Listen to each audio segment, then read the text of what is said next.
اللہ تعالی ہم سے یہ چاہتے ہیں کہ جیسا صاف ستھرا دل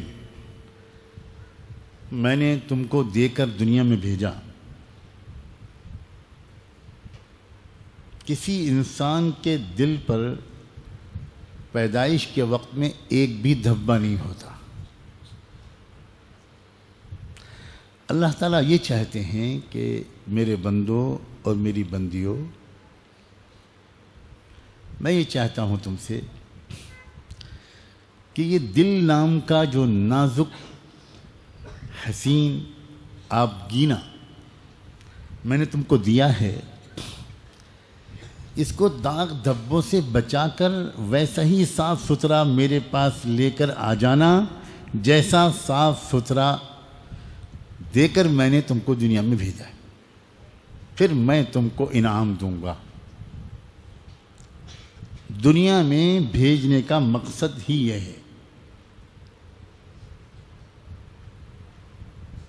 کہ میں تم کو ایک دل دے کر بھیج رہا ہوں،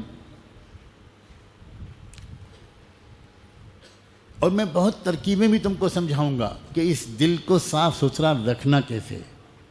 گھبراؤ مت، کیونکہ یہ سنتے ہی میں دیکھ رہا ہوں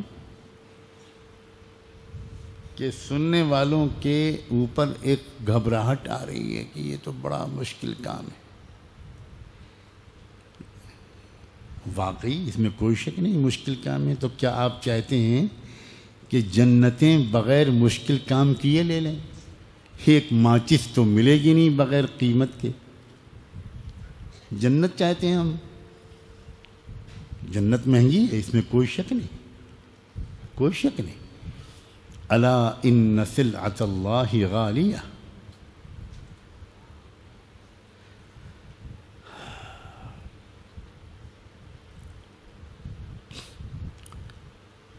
انسان جب اپنی عقل سے سوچتا ہے کہ دل کو صاف ستھرا رکھنا ہے تو پھر اس کے سوا کوئی راستہ نہیں ہے کہ میں ترک دنیا کر دوں۔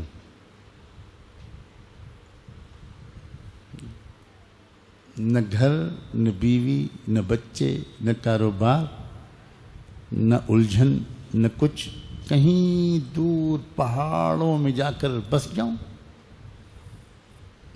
چاہے پتے چبانے پڑے، چاہے بھوکا رہنا پڑے، ننگا رہنا پڑے،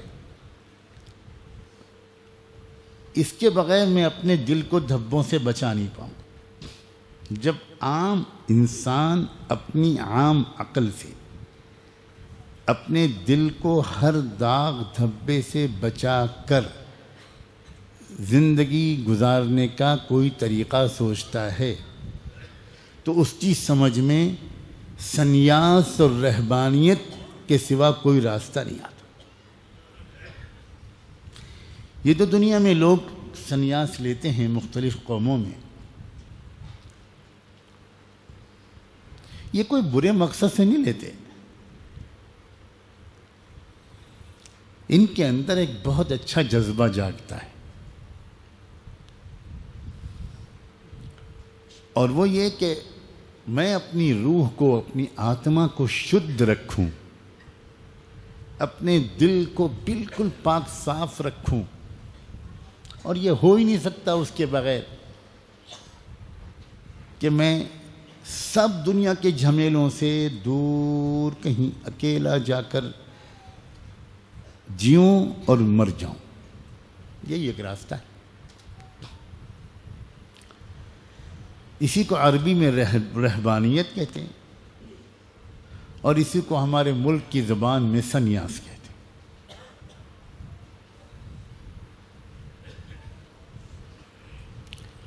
اللہ تعالیٰ کہتا ہے کہ یہ تو تم نے خود اپنے لیے راستہ سوچا ہے۔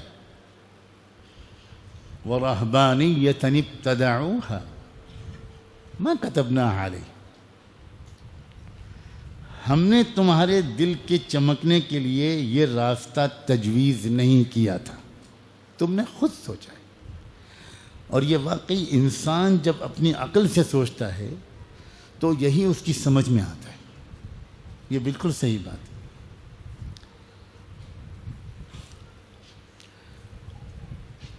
اب دوسری طرف، ایک طرف تو اللہ تعالی ہم سے یہ مطالبہ کرتا ہے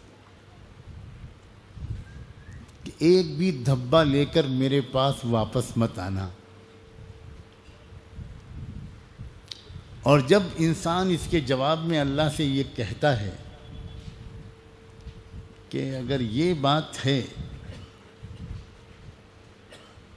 کہ بے داغ دل لے کر آپ کے پاس واپس آنا ہے، تو پھر آپ مجھے اجازت دیجیے، یہ گھر بار، کاروبار، بیوی بچوں، رشتہ داروں، خاندان، محلہ، پڑوس، ان جھمیلوں کے ساتھ میں اپنے دل کو دھبوں سے نہیں بچا سکتا۔ تو جواب میں اللہ تعالیٰ کی طرف سے پیغام آتا ہے کہ نہیں، خبردار، لا رہبانیت فی الاسلام، اسلام میں ترک دنیا حرام ہے، دنیا کو نہیں چھوڑ سکتے تم۔ کیا دلچسپ تاریخ ہے، بعض صحابہ کرام کے دل میں بھی یہ خیال آیا، اور واقعی جب انسان کے اوپر ایک نشہ سوار ہوتا ہے اور مزہ آتا ہے اور فکر ہوتی ہے، اہمیت کا احساس ہوتا ہے، تو اس کا دل چاہتا ہے کہ بھئی اب یہ سب چھوڑو۔ تو صحابہ جنگل میں تو نہیں جاتے تھے، اس لیے کہ اللہ کے محبوب کو چھوڑ کر وہ جا بھی نہیں سکتے تھے، ان کے چہرے کے دیدار سے تو ان کے دل کے چراغ روشن ہوتے تھے، لیکن انہوں نے چپکے چپکے یہ فیصلہ کیا کہ میں مستقل روزے رکھوں گا، مستقل، اور پوری رات محبت کا اظہار اپنے اللہ کے سامنے کروں گا۔ اس طرح میں رہتے ہوئے مدینے میں ترک دنیا کر رہا ہوں، کروں گا۔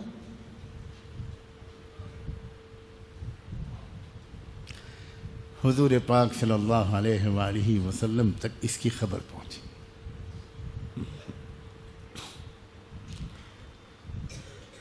تو آپ نے ان کو سمجھایا کہ دیکھو، تمہارا مقصد بہت پیارا ہے، لیکن تم اس پر غور کرو کہ میں جو طریقہ سکھا رہا ہوں قول اور عمل سے، اس طریقے پر پورے چلو گے تو دنیا میں تمام ذمہ داریاں ادا کرتے ہوئے اپنے دل کو 100% دھبوں سے بچا لے جاؤ۔ واہ رے محمد الرسول اللہ، کیا احسان ہے، کیا معجزہ ہے آپ کا۔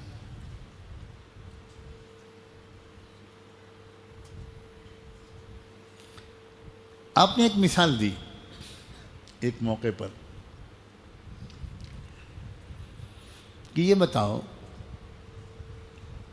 کہ تم میں سے کسی کے گھر کے دروازے کے باہر بالکل قریب کوئی دریا بہہ رہا ہو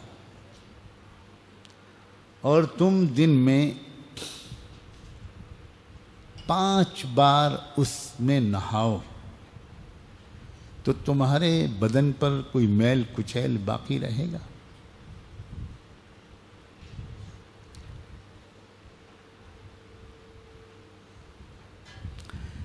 لوگوں نے کہا کہ کیا سوال پیدا ہوتا ہے کہ کوئی میل کچیل، کوئی دھبا بچے اس کے بدن پر؟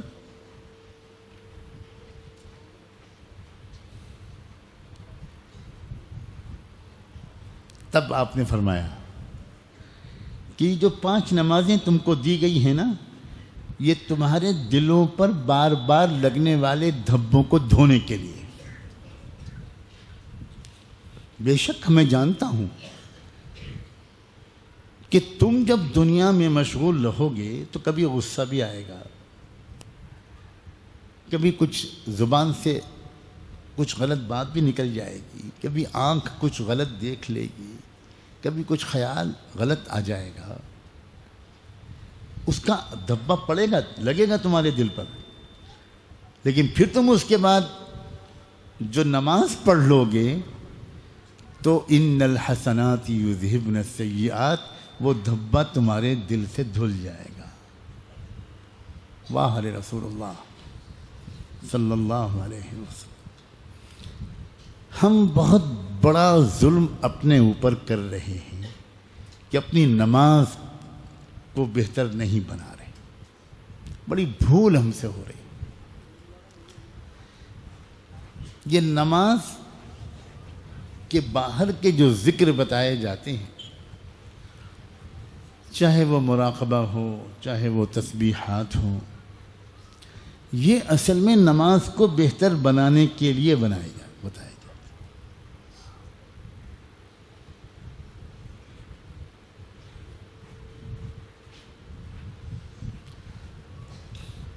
قد افلح من تزکا وذکر اسم ربہ فصلی، بلا شبہ کامیاب ہو گیا وہ شخص جس کا دل دھبوں سے پاک صاف ہو۔